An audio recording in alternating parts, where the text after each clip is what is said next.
यीशु मेरी ज्योति, आओ वही है मेरा उद्धार, मेरे जीवन का गढ़ है, मैं किसी से नहीं डरूंगा। प्रभु यीशु मेरी ज्योति, आओ वही है मेरा उद्धार, मेरे जीवन का, मैं किसी से नहीं डरूंगा। यदि माता पिता छोड़ दे भी, मेरा यीशु संभालेगा मुझे। यदि माता पिता छोड़ दे भी, मेरा यीशु संभालेगा मुझे। स्थान में मुझे छिपाएगा और चट्टान पर चढ़ाएगा। स्थान में मुझे छिपाएगा,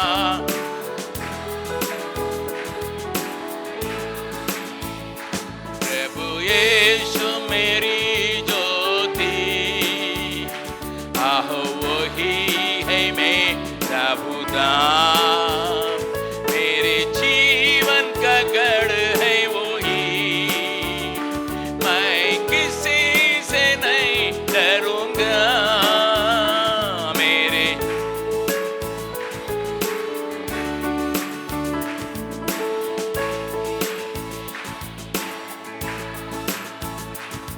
कर्म करने वाले सारे मेरी बुराई करने लगे थे। हुक्म करने वाले सारे मेरी बुराई करने लगे थे। प्रभु यीशु मेरा सहारा बना, दुश्मन ठोकर खाकर गिर पड़े। प्रभु यीशु मेरा सहारा बना, दुश्मन ठोकर खाकर गिर पड़े। प्रभु यीशु मेरी ज्योति, आओ वही है मेरा उद्धार, मेरे जीवन का गढ़ है वही, मैं किसी से नहीं डरूंगा। मेरे जीवन का गढ़ है, मैं किसी से नहीं डरूंगा। एक बार मैंने प्रभु से मांगा, यत्न करता रहूंगा उसी में। एक बार मैंने प्रभु से यत्न करता रहूंगा उसी में। प्रभु के भवन में सदा रहने पाऊं, उसकी महिमा में दृष्टि लगा रहूं। प्रभु के सदा रहने पाऊं, उसकी महिमा में। प्रभु यीशु मेरी ज्योति, आओ वही है मेरा उद्धार, मेरे जी। हालेलुया। करूंगा प्रभु यीशु मेरी ज्योति, आओ वही है मेरा उद्धार,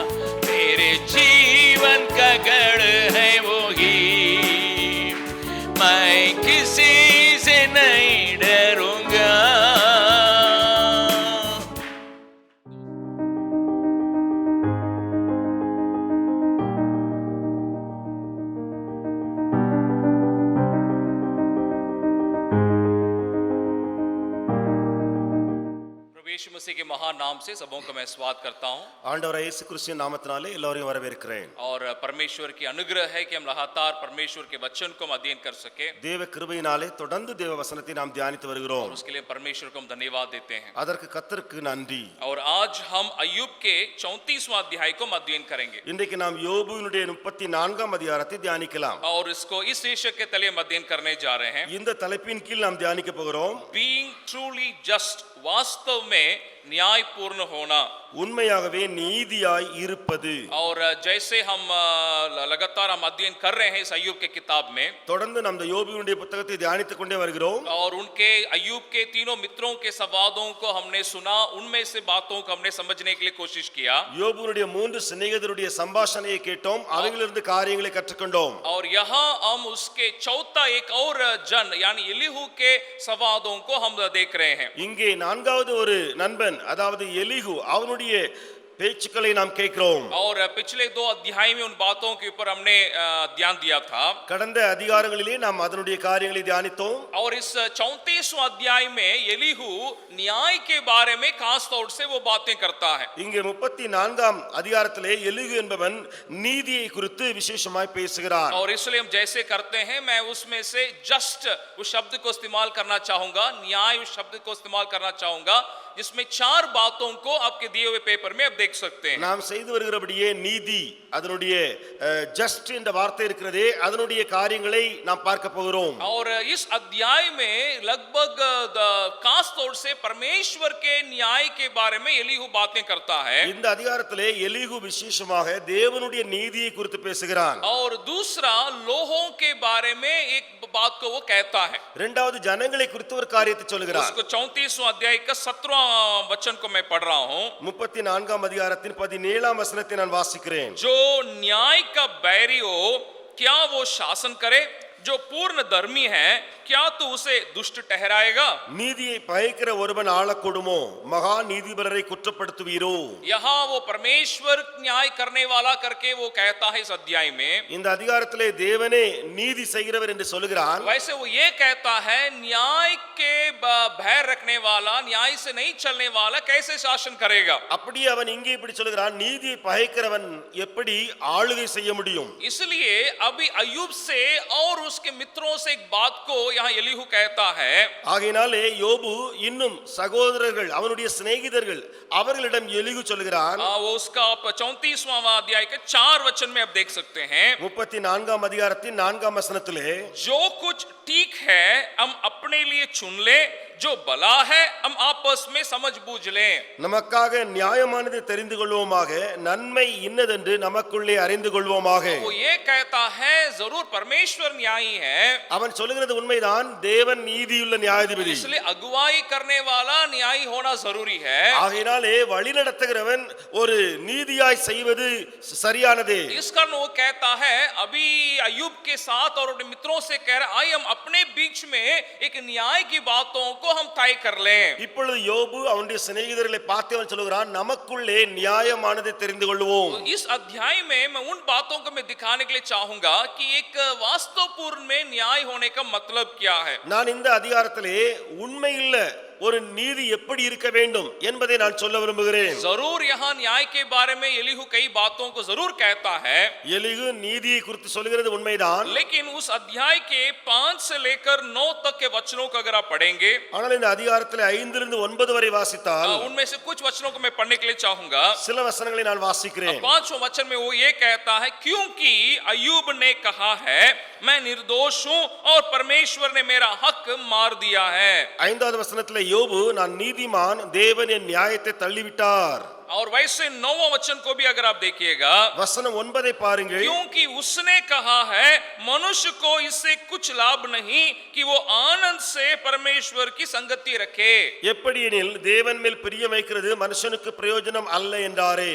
यहाँ एलीहू अय्यूब के बातों को यहाँ कह रहा है. இங்கே எலிகு என்பவன் யோபுவின் காரியங்களையே சொல்லுகிறான். यानी हमें ऐसा हमें समझ पड़ता है, क्योंकि वो ये कहता है कि क्योंकि अय्यूब ने ऐसा कहा था.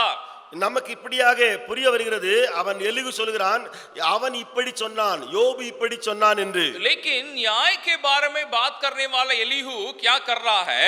நியாயத்தை குறித்து நீதியை குறித்து பேச வருகிற எலிகு என்ன செய்கிறான் பாருங்கள். वो सही तौर से अय्यूब की वचनों को, अय्यूब की बातों को रख नहीं रहा है, அவன் சரியாக யோபுவினுடைய காரியங்களை அவன் இங்கே வைக்கவில்லை. बल्कि जो बातों को अय्यूब ने कहा उनमें से कुछ बातों को लेके उसे मोड़ के ट्विस्ट करके बातों को कह रहा है. ஆனால் யோபு ஏற்கனவே சொன்ன காரியங்கள் அவைகளை வைத்து கொஞ்சம் திருப்பி அவை வேறு விதமாய் எலிகு பேசுகிறார். कारण क्या है? अय्यूब जरूर जो बातों को मित्रों ने उसके बारे में कहा था उन बातों को रख के अय्यूब कहता कि मैं उस प्रकार के अधर्म को मैंने नहीं किया.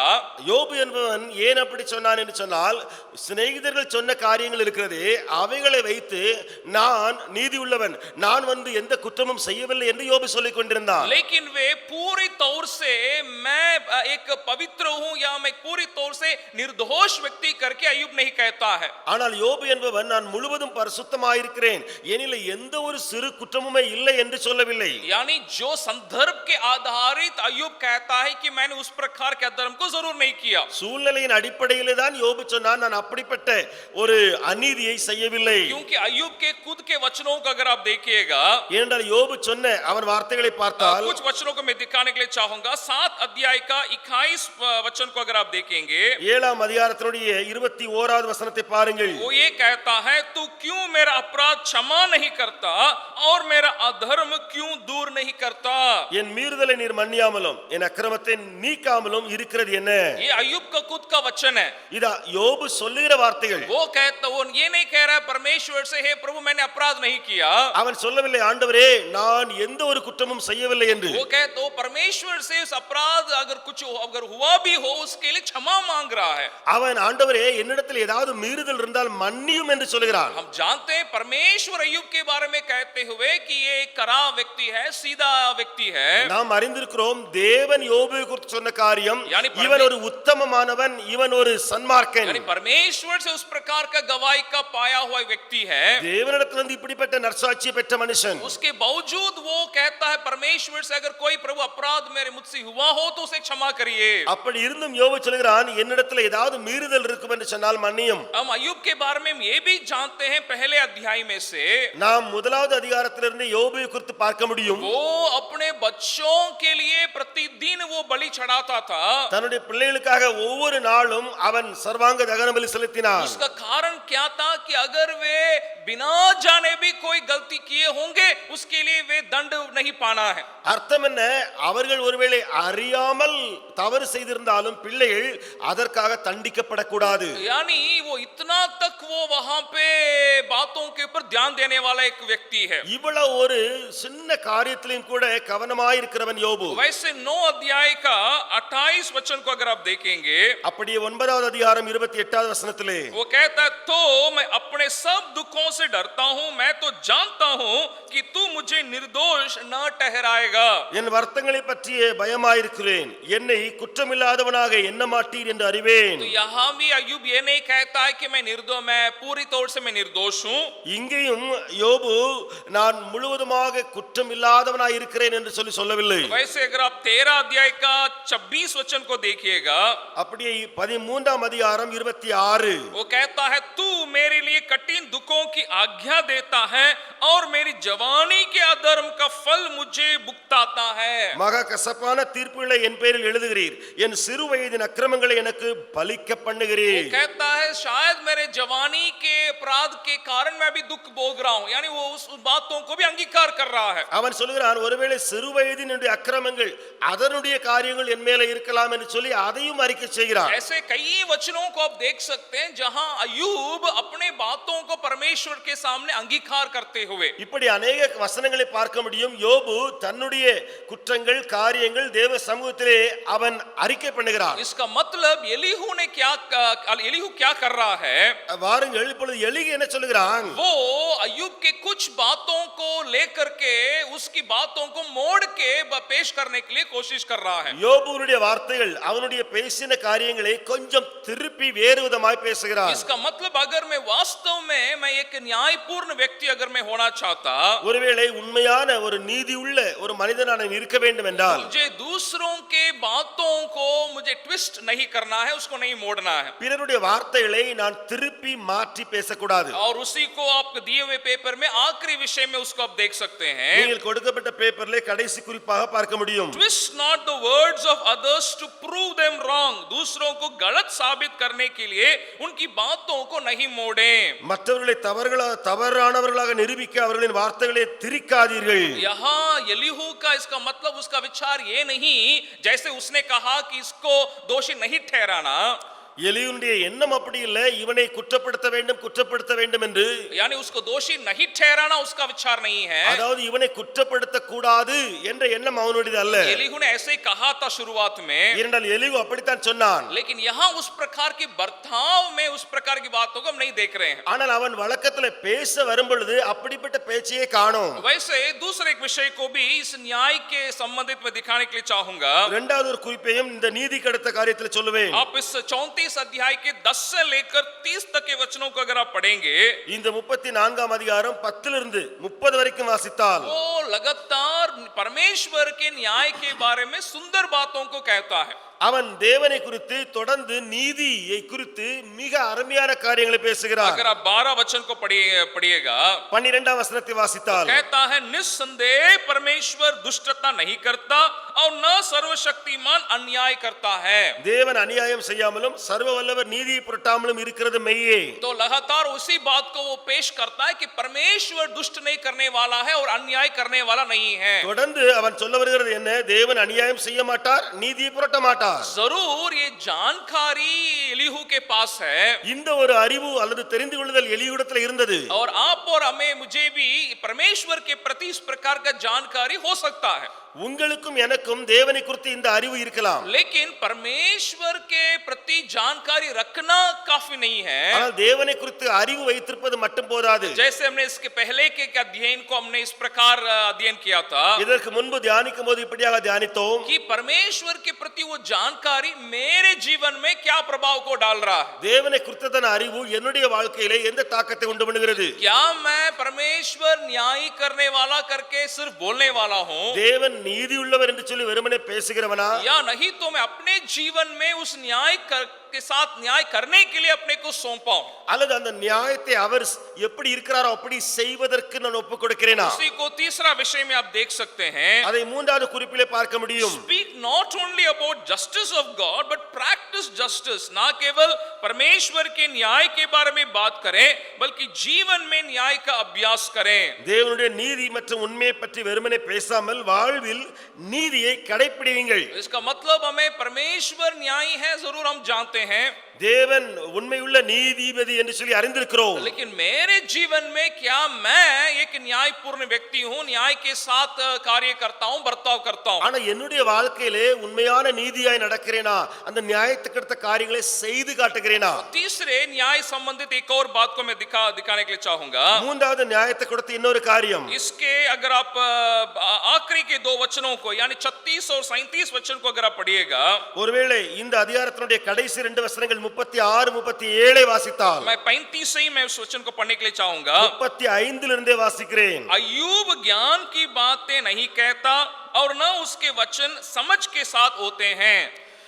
யோபு அறிவில்லாமல் பேசினார், அவர் வார்த்தைகள் ஞானமுள்ளவைகள் அல்ல என்று भला होता कि अय्यूब अंत तक परीक्षा में रहता क्योंकि उसने अनर्थियों के से उत्तर दिए हैं। புத்தியுள்ள மனுஷர் என் பட்சமாய் பேசுவார்கள், ஞானமுள்ள மனுஷனும் எனக்கு செவி கொடுப்பான். அக்கிரமக்காரர் சொன்ன மறு உத்தரவு நிமித்தம் யோபு முற்றுமுடிய சோதிக்கப்பட வேண்டியதே என் அபேட்சை. यहाँ एलीहू की एक बात को मैं दिखाने के लिए चाहूंगा। இங்கே எலிहुவின் காரியங்களை சொல்ல விரும்புகிறேன். वो पूरे तौर से अय्यूब के बारे में ये कहता है कि ज्ञान की बातें नहीं कर रहा है। அவன் முழுவதுமாய் யோபுவை குறித்து என்ன சொல்கிறான்? அறிவில்லாமல் ஞானம் இல்லாமல் பேசுகிறான். ठीक है, वहीं पर अगर वो रुक जाता तो भला है। சரி, அங்கேயே எலிகு நின்று விட்டால் பரவாயில்லை. उसके आगे जाके उस 36वां वचन में क्या कह रहा है? ஆனால் தொடர்ந்து அவன் பேசும்போது அங்க என்ன சொல்கிறான்? भला होता कि अय्यूब अंत तक परीक्षा में रहता। யோபு முற்றுமுடிய சோதிக்கப்பட வேண்டியதே என் அபேட்சை. इसका मतलब ये कि उसके बर्ताव में अय्यूब ने जो पीड़ा को सहा, क्लेश को सहा, उसके प्रति कोई सहानुभूति नहीं है. ஒன்று அந்த யோபு கஷ்டப்பட்டானே, பாடுகளை அனுபவித்தானே, அதை குறித்து இவனுக்கு கரிசனை இல்லாமல் இருக்கிறது. दूसरा अभी क्या कह रहा है, अच्छा होगा, अभी वो अंत तक इसी प्रकार के हालत में ही वो रहे. ஆனா இரண்டாவது அவன் என்ன சொல்கிறான், முற்றுமுடிய இவன் இப்படியே சோதிக்கப்பட வேண்டும். इसका मतलब वो उसके क्लेश को कम करने के लिए नहीं और उसको बढ़ाने के लिए चाह रहा है. அர்த்தம் என்ன, இந்த எலிகு அவனுடைய உபத்திரவத்தை குறைக்கல, கூட்ட வருகிறான். कभी-कभी हम इस प्रकार के परिस्थिति होती है, சில நேரங்களில் நமக்கு என்ன சூழ்நிலை உருவாகும், जब कोई किसी प्रकार के परीक्षा में या क्लेश में जब वे गुजरते हैं, யாராவது ஒருவர் ஒரு சோதனையிலோ அல்லது உபத்திரவத்திலோ போகும்போது शायद हम अपने मन में इस प्रकार सोचे होंगे, நம்முடைய மனதில் இப்படியாக யோசித்திருக்கலாம், ये जो भोग रहा है, जो भुगत रहा है, ये उसका भाग्य व्यक्ति है. இவன் பேசுறானே, இவன் அதற்கு பாத்திரவான். जो बातों में गुजर रहा है उसके लिए वो एकदम भाग्य है, उसके लिए एकदम ठीक बातों में वो भुगत रहा है. இவன் பெற்றுக்கொண்டிருக்கிற காரியம் இருக்கிறதே, அனுபவிக்கிற காரியம் இருக்கிறதே, அது அவனுக்கு தேவைதான். और हम इस ऐसे मन में सोचे होंगे, इससे नहीं, इससे और ज्यादा इसके लिए होगा तब भी इसके लिए सही है. நாம் இப்படி யோசிப்போம், இவனுக்கு இது போதாது, இன்னும் வேணும். यहाँ एलीहू वही बात को कह रहा है. இங்க எலிகு அப்படித்தானே சொல்லுகிறான். कह रहा है अय्यूब के जीवन में जो परीक्षा और क्लेश आई है ये काफी नहीं है. யோபுடைய வாழ்க்கையில வந்த உபத்திரவம், பாடுகள் போதாது. इससे और भुगतने की जरूरी है, अंत तक ऐसे ही रहेगा वो सही है. இவனுக்கு இன்னும் வேணும், இவனுக்கு கடைசி வரைக்கும் இப்படியே பாடு வேணும். इसका मतलब एक न्यायपूर्ण व्यक्ति इस प्रकार बर्ताव नहीं करने वाला है. ஒரு நீதி உள்ள ஒரு மனுஷன் இப்படியாக விவகாரம் பண்ண மாட்டான். वो जरूर परमेश्वर के न्याय के बारे में कहता है. அவன் தேவனுக்கு அடுத்த நீதியை குறித்து பேசுகிறது வந்தாலும், और हमने पिछले अध्याय में परमेश्वर के अनुग्रह के बारे में एलीहू ने कहा था. கடந்த அதிகாரத்தில் பார்த்தோம் என்று சொன்னால் தேவனுடைய இரக்கத்தை குறித்து எலிகு பேசினார். और कैसे परमेश्वर एक मनुष्य के साथ बर्ताव करके उसको पुनर्स्थापित करता है करके उसने कहा था. தேவன் எப்படி ஒரு மனிதனிடத்தில் பேசி அவனை திரும்ப தூக்கி விடுகிறார் என்பதை குறித்து பேசினார். लेकिन यहाँ अय्यूब के साथ उसके बर्ताव में क्या हो रहा है? ஆனா யோபோடு கூட அவன் எந்த விதத்தில் பேசுகிறான்? वो चाहता है कि अय्यूब की ये परीक्षाएं, क्लेश खत्म ना हो और बढ़ते जाए. அவன் விரும்புகிறான் யோபுடைய சோதனைகள் முடியாமல் இன்னும் பெருகட்டும். इसका मतलब मैं दूसरों के बर्ताव में मैं किस प्रकार में कार्य कर रहा हूं. நான் பிறரோடு அணுகும்போது எந்த விதத்திலே நான் அணுகுகிறேன்? क्या मैं सचमुच में परमेश्वर के न्यायपूर्ण तरीका से दूसरों के पुनर्स्थापन के लिए मैं बर्ताव करता हूं? நான் தேவனுடைய நீதி செய்கிற விதத்திலே அப்படியே நானும் செய்து காட்டி பிறரை திரும்ப அந்த இடத்துக்கு கொண்டு வர முயற்சிக்கிறேனா? या नहीं तो मैं ये चाहता हूं कि नहीं वो उसको भुगतने के लिए पूरी तौर से वो हकदार है और उनको उसी में होना है. ஆனா நான் இப்படி நினைக்கிறேனா, இவனுக்கு இது வேணும்னா, இவன் செய்தது சரிதான், இவனுக்கு இந்த காரியம் வேணும், இன்னும் வேணும். एक घटना को मैं आपके सामने लाने के लिए चाहूंगा उत्पत्ति की किताब में से. நான் ஆதியாகமத்தின் புத்தகத்திலிருந்து ஒரு சம்பவத்தை சொல்ல விரும்புகிறேன். उसका 31वां अध्याय को अगर आप लीजिएगा, 31வது அதிகாரத்தை எடுங்கள். एक जाना पहचाना एक घटना है. எல்லாரும் அறிந்திருக்கிற ஒரு சம்பவம். यहाँ याकूब के बारे में और उसका ससुर लाबान के बारे में वहां बातें दी गई हैं. இங்கே யாக்கோபு அவனுடைய மாமனார் லாபானை குறித்த காரியங்கள். और हम जैसे हम जानते हैं वहां लाबान के यहाँ कई साल याकूब वहां काम कर रहा है. நாம் அறிந்திருக்கிறபடி லாபானுடைய வீட்டிலே யாக்கோபு अनेक ஆண்டுகள் சேவை செய்தான். अभी उसके आखिरी में याकूब एक बात को कह रहा है. அதனுடைய கடைசி காலகட்டத்தில் யாக்கோபு சொல்லுகிற காரியம் 31 अध्याय का 6 और 7 वचन को मैं पढ़ रहा हूं. 31ஆம் அதிகாரத்தின் 6-7 வசனங்களை வாசிக்கிறேன். तुम भी जानती हो कि मैंने तुम्हारे पिता की सेवा शक्ति भर की है. 31 का 6 वचन. என்னால் இயன்ற மட்டும் நான் உங்களுக்கு தகப்பனுக்கு ஊழியம் செய்தேன் என்று நீங்கள் அறிந்திருக்கிறீர்கள். 7वां वचन में कहता है फिर भी तुम्हारे पिता ने मुझसे छल करके मेरी मजदूरी को 10 बार बदल दिया, परंतु परमेश्वर ने उसको मेरी हानि करने नहीं दिया. உங்கள் தகப்பனோ என்னை வஞ்சித்து என் சம்பளத்தை 10 முறை மாற்றினான், ஆனாலும் அவன் எனக்கு தீங்கு செய்ய தேவன் அவனுக்கு இடம் கொடுக்கவில்லை. यहाँ याकूब अपने पत्नी से उसके पिता के बर्ताव के बारे में बातों को कह रहा है. இங்கே யாக்கோபு தன்னுடைய மனைவியினிடத்திலே தகப்பன் என்ன செய்தானோ அதையெல்லாம் சொல்லுகிறார். और उसी को आप 41 और 42 में भी आप देख सकते हैं. அதை நீங்கள் 41-42 வசனங்களிலும் பார்க்க முடியும். मैं उसको पढ़ रहा हूं. 20 वर्ष तक मैं तेरे घर में रहा, 14 वर्ष तो मैंने तेरी दोनों बेटियों के लिए और 6 वर्ष तेरी भेड़ बकरियों के लिए सेवा की और तूने मेरी मजदूरी को 10 बार बदल डाला। இந்த 20 வருஷ காலம் உம்முடைய வீட்டில் இருந்தேன். 14 வருஷம் உம்முடைய 2 குமாரத்திகளுக்காகவும் 6 வருஷம் உம்முடைய மந்தைக்காகவும் உம்மிடத்தில் சேவித்தேன். 10 முறை என் சம்பளத்தை மாற்றினீர். यहाँ लाबान से भी वो कह रहा है कि मैंने क्या किया और आपने मेरे साथ कैसा बर्ताव किया। இங்கே லாபானிடத்திலே அவன் சொல்கிறான், நான் செய்தது என்ன, நீர் எனக்கு பதில் கொடுத்தது என்ன. 42 में वो कहता है 42லே சொல்கிறார், मेरे पिता का परमेश्वर अर्थात अब्राहम का परमेश्वर जिसका भय इसहाक भी मानता है, यदि मेरी और न होता तो निश्चय तो अब मुझे चूचे हाथ जाने देता। என் பிதாவின் தேவனாகிய ஆபிரகாமின் தேவனும் ஈசாக்கின் பயபக்திக்குரியவரும் என்னோடு இராமல் போனால் நீர் இப்பொழுது என்னை வெறுமையாய் அனுப்பிவிட்டிருப்பீர். தேவனின் சிறுமையையும் என் கைப்பிரயாசத்தையும் பார்த்து நேற்று ராத்திரி உம்மை கடிந்து கொண்டார் என்று சொன்னான். मेरे दुख और मेरे हाथों के परिश्रम को देखकर परमेश्वर ने भी मेरी बीती हुई रात में तुझे डांटा। यहाँ याकूब ना केवल वहां उस वास्तव जो बातें घटी उसको बता रहा है, இங்கே யாக்கோபு என்பவன் அங்கே உண்மையிலே நடந்த சம்பவத்தை சொல்கிறது மாத்திரமல்ல, ये सच है कि लाबान ने उसके साथ चल के व्यवहार किया है। லாபான் என்பவன் அவனோடு தந்திரமாய் காரியங்களை செய்திருக்கிறான். जैसे वो कहता है मैं 20 वर्ष यहाँ सेवा किया तो आपने 10 बार मेरी बातों को बदल डाला। அவன் சொல்கிறான், 20 ஆண்டுகள் உமக்கு சேவை செய்தேன், நீர் 10 முறை என்னுடைய சம்பளத்தை மாற்றினீர். और वो कहता है अगर लेकिन उसको कह के याकूब अंत नहीं करता है। ஆனால் அவைகளை சொல்லி யாக்கோபு அங்கே முடிக்கவில்லை.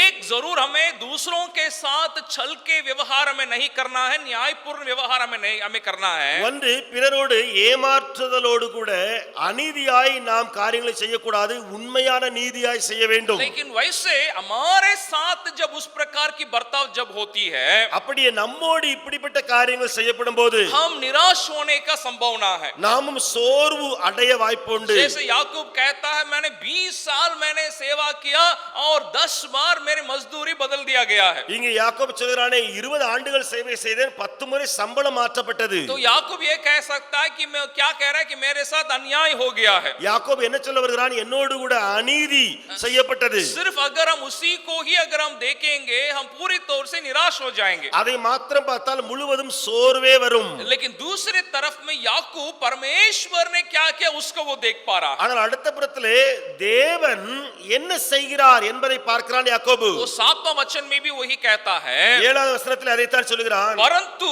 परमेश्वर ने उसको मेरी हानि करने नहीं दिया। ஆனாலும் தேவனாய கர்த்தர் தீங்கு செய்ய அவனுக்கு இடம் கொடுக்கவில்லை. हालेलुया। इसका मतलब हमारे साथ अन्याय का बर्ताव जब होती है, அதாவது நம்மோடு கூட அநியாயமாய் காரியங்கள் செய்யப்படும் போது हम इस बात के ऊपर हम पूरी तौर से हम निर्भर हो सकते हैं இந்த காரியத்தை முழுவதும் சார்ந்திருக்க முடியும். कि परमेश्वर हमें दूसरे लोग हमें हानि पहुंचाने के लिए वो जगह नहीं देता है। தேவன் பிறர் நம்மீது தீங்கு செய்ய விடார். वैसे वो जैसे 42वां वचन में भी वो कहता है, 42லேயும் அவன் சொல்கிறான், यदि मैं वो परमेश्वर मेरा होर नहीं होता तो तू मुझे एक चूचे हाथ जाने देता। इसका मतलब परमेश्वर ने मुझे खाली हाथ जाने नहीं दे रहा है। தேவன் என்னோடு இல்லாமல் போனால் நீர் வெறும் கையாய் அனுப்பிவிட்டிருப்பீர். அர்த்தம் என்ன?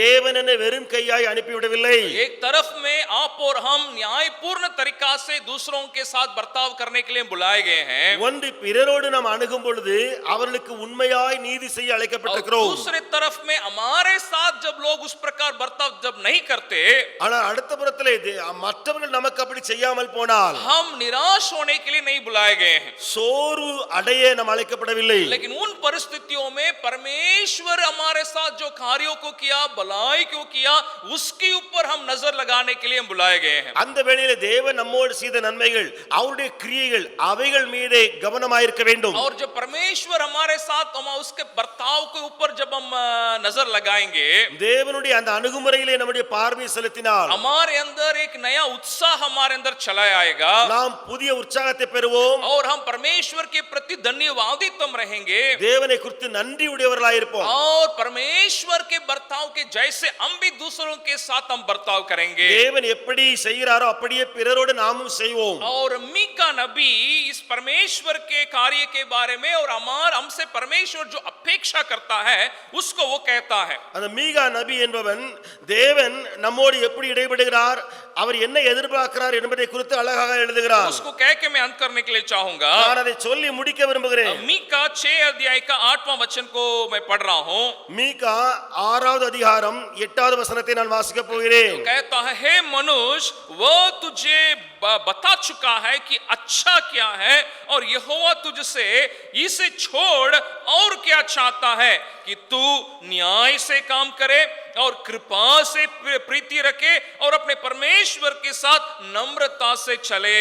மனுஷனே, நன்மை என்னதென்று அவர் உனக்கு அறிவித்திருக்கிறார். நியாயம் செய்து இரக்கத்தை சிநேகித்து உன் தேவனுக்கு முன்பாக மனத்தாழ்மையாய் நடப்பதே அல்லாமல் வேறு என்னத்தை கர்த்தர் உன்னிடத்தில் கேட்கிறார். बहुत ही एक सुंदर बात को यहाँ पे मीका नबी कहता है. மீகா தீர்க்கதரிசி அருமையான காரியத்தை எழுதுகிறார். कि परमेश्वर आप और मुझसे क्या अपेक्षा करता है. தேவன் உங்களிடத்தில் என்னிடத்தில் என்ன எதிர்பார்க்கிறார். और परमेश्वर हमें पहले ही बता चुका है कि अच्छा क्या है.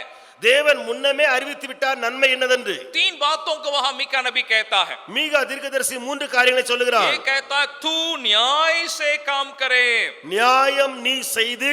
और दूसरा कहता है, कृपा से प्रीति रखे. நீ இரக்கத்தை சிநேகித்து. और तीसरा, अपने परमेश्वर के साथ नम्रता से चले.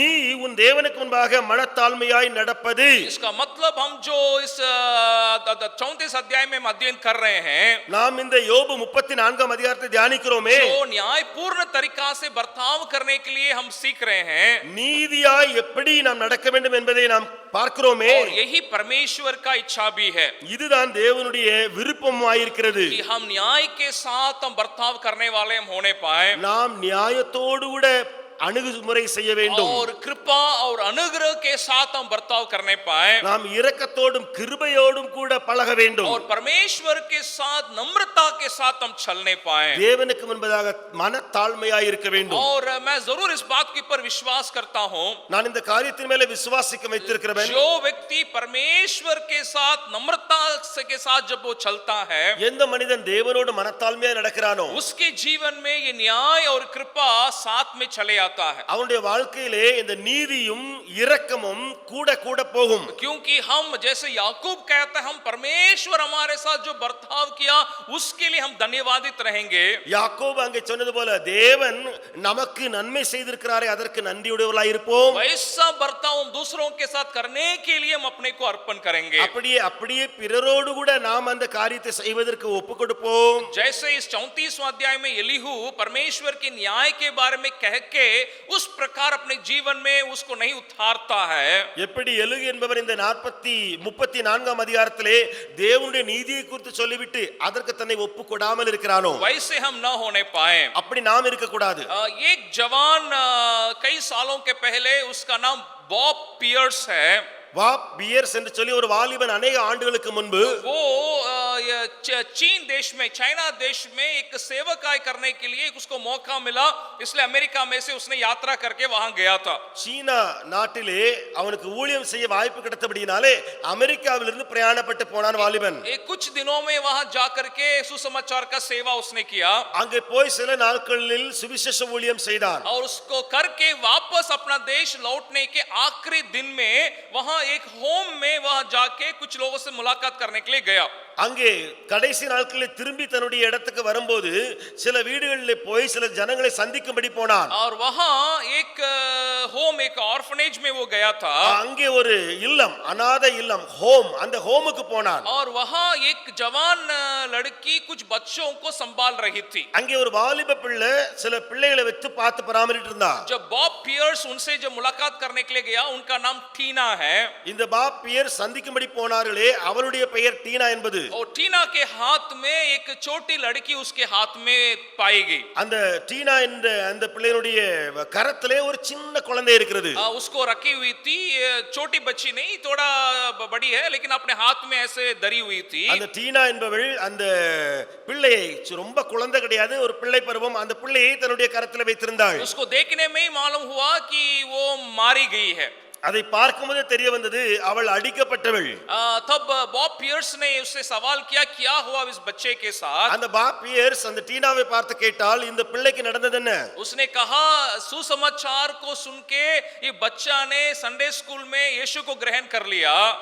அவர்கள் சொன்னார்கள் சுவிசேஷத்தை கேட்டு இந்த பிள்ளை சண்டே ஸ்கூல்ல இயேசுவை ஏற்றுக்கொண்டாள். इस कारण उसके माता पिता उसके घर वालों ने इसको पूरा उसको पिटाई कर दिया. ஆகையால இவனுடைய பெற்றோர் இன்னும் வீட்டுக்காரங்க எல்லாரும் இந்த மகளை அடித்து விட்டாங்க முழுவதும். और घर से इसको भगा भी दिया. வீட்டை விட்டு விரட்டினார்கள். तो बॉब पियर्स ने उस टीना को देख करके ये सवाल किए थे. பாப் பியர்ஸ் அவர்கள் டீனாவை பார்த்து இந்த கேள்வி கேட்டார்கள். मैं विश्वास करता हूं कि आप इस बच्चे को देखभाल करेंगी. நான் விசுவாசிக்கிறேன் நீங்கள் இந்த மகளை பராமரிப்பீர்கள். और तब टीना ने उनसे एक सवाल किया था. அப்பொழுது டீனா அவர்களை பார்த்து கேட்ட கேள்வி, जरूर मैं लगातार कई बच्चों को मैं संभाल रही हूं. நான் உண்மையிலேயே अनेक இப்படிப்பட்ட பிள்ளைகளை பராமரித்து வருகிறேன். इस बच्ची को भी मैं जरूर मैं संभालूंगी. இந்த மகளையும் நான் பராமரிப்பேன். लेकिन आप क्या करने जा रहे हैं? ஆனால் நீங்கள் செய்ய போவது என்ன? और क्योंकि वहां वो सुसमाचार सुनाने के लिए वहां पे बॉब पियर्स गए थे. ஏனென்றால் இவர் சுவிசேஷத்தை அறிவிப்பதற்காக அந்த அநாதை இல்லத்துக்கு போனார். और उसी के परिणाम में इस प्रकार की बातें उस बच्चे के जीवन में भी आया था. அதை பார்க்கும் பொழுதுதான் விளைவு இந்த பிள்ளைகளுடைய வாழ்க்கையில இப்படி காணப்பட்டது. टीना के वो शब्द बॉब पियर्स के अंदर कार्य करने लगा. அந்த டீனாவுடைய வார்த்தை பாப் பியர்ஸ் உடைய உள்ளத்தில் கிரியை செய்தது. वो अपने जेब सब में ढूंढा और उसको $5 उनका पैसा उसको उसके पास थे. பையில தேடி பார்க்கும் பொழுது $5 பணம் இருந்தது. उसको उस टीना के हाथ में देख करके वो चला गया. அந்த டீனாவுடைய கரத்துல கொடுத்து விட்டு புறப்பட்டு போனார். लेकिन परमेश्वर उनको उस नहीं छोड़ा. ஆனா தேவன் அவரை அங்கே விட்டு விடாமல் वही शब्द टीना के शब्द उनके कानों में गूंजता रहा. டீனாவின் வார்த்தைகள் செவியிலே தொனித்துக் கொண்டிருந்தன. कि आप क्या करने जा रहे हैं? நீர் என்ன செய்ய तो போகிறீர்? बॉब पियर्स ने ये महसूस किया, பாப் பியர்ஸ் இப்படியாக உணர்ந்தார். जरूर मैं परमेश्वर के बारे में जानता हूं, प्रचार करता हूं. தேவனை குறித்து அறிந்திருக்கிறேன், பிரசங்கிக்கிறேன். मैं जानता हूं कि परमेश्वर उस बच्चे के प्रति ख्याल करता है. நான் அறிந்திருக்கிறேன் தேவன் அந்த பிள்ளையை குறித்து கரிசனை உடையவர். परमेश्वर लेकिन मुझसे क्या चाहता है? ஆனால் தேவன் என்னிடத்தில் என்ன எதிர்பார்க்கிறார்? और उस हालत में ही बॉब पियर्स ने ये कहा था, அந்த நிலைமையிலே பாப் பியர்ஸ் சொன்ன காரியம், जो बातें परमेश्वर के हृदय को तोड़ता है वे मेरे हृदय को भी तोड़ने पाए. எந்த காரியம் தேவனுடைய இருதயத்தை சுக்குநூறாக்குகிறதோ அது என்னையும் என்னுடைய இருதயத்தையும் சுக்குநூறாக்கட்டும். कहा let my heart be broken by the things that break the heart of God. परमेश्वर के मन या हृदय को तोड़ने वाली बातें मेरे मन मेरे हृदय को भी तोड़ दे. उसी घटना के कारण ही बॉब पियर्स ने वर्ल्ड विजन नामक एक बड़े संस्था को शुरू करने के लिए परमेश्वर ने कार्य किया था. அந்த சம்பவத்தின் நிமித்தமாகவே அல்லது அந்த காரியத்தின் நிமித்தமாகவே வேர்ல்ட் விஷன் என்று சொல்லி ஒரு பெரிய ஊழியத்தை ஆரம்பிக்க கர்த்தர் அவருக்கு உதவி செய்தார். इसका मतलब जरूर हम परमेश्वर न्यायी है करके हम जानते हैं. நாமும் கூட தேவன் நீதி உள்ளவர் என்று அறிந்திருக்கோம். दूसरों से उस प्रकार हम अपेक्षा भी करते हैं कि वे उस प्रकार बर्ताव करें. பிறர் நமக்கு அப்படி செய்ய வேண்டும் என்று எதிர்பார்க்கவும் செய்கிறோம். लेकिन हम उस प्रकार के बर्ताव के लिए अपने को अर्पण करने पाए. ஆனால் நாம் அப்படிப்பட்ட ஒரு காரியத்துக்கு ஒப்பு கொடுப்போம். तब परमेश्वर हमारे द्वारा एक नए कार्यों को हमारे द्वारा वो कर सकता है. அப்பொழுது தேவன் ஒரு புதிய காரியத்தை நம் மூலமாக செய்வார். हमारे साथ जब गलत बर्ताव लोगों के द्वारा जब होती है, ஜனங்கள் நம்மோடு தவறாக நடக்கும்போது, अन्यायपूर्ण तरीका से हमसे जब बर्ताव करते हैं, அநீதி விளைவிக்கும் போது हम निराश न होने पाए. நாம் சோர்வடைய கூடாது. पूरी तौर से परमेश्वर के ऊपर हम निर्भर हो सकते हैं முழுவதும் தேவனையே சார்ந்திருக்க कि வேண்டும். वो मेरे जीवन में अन्याय नहीं करता है. அவர் என்னுடைய வாழ்க்கையிலே அநீதி செய்யாதவர். और भले लोग हानि पहुंचाने के लिए भी क्यों न सोचे विचार करे, ஒருவேளை ஜனங்கள் எனக்கு தீமை செய்ய நினைத்தாலும் जो कुछ उसने अपने मन में ठान लिया उसको वो जरूर पूरा करेगा. தேவன் மனதிலே நியமித்திருக்கிறதை எனக்கு செய்வார். आइए हम उसके लिए अपने को अर्पण करते हुए प्रार्थना करें. நாம் அதற்காக ஒப்பு கொடுத்து ஜெபிப்போமா?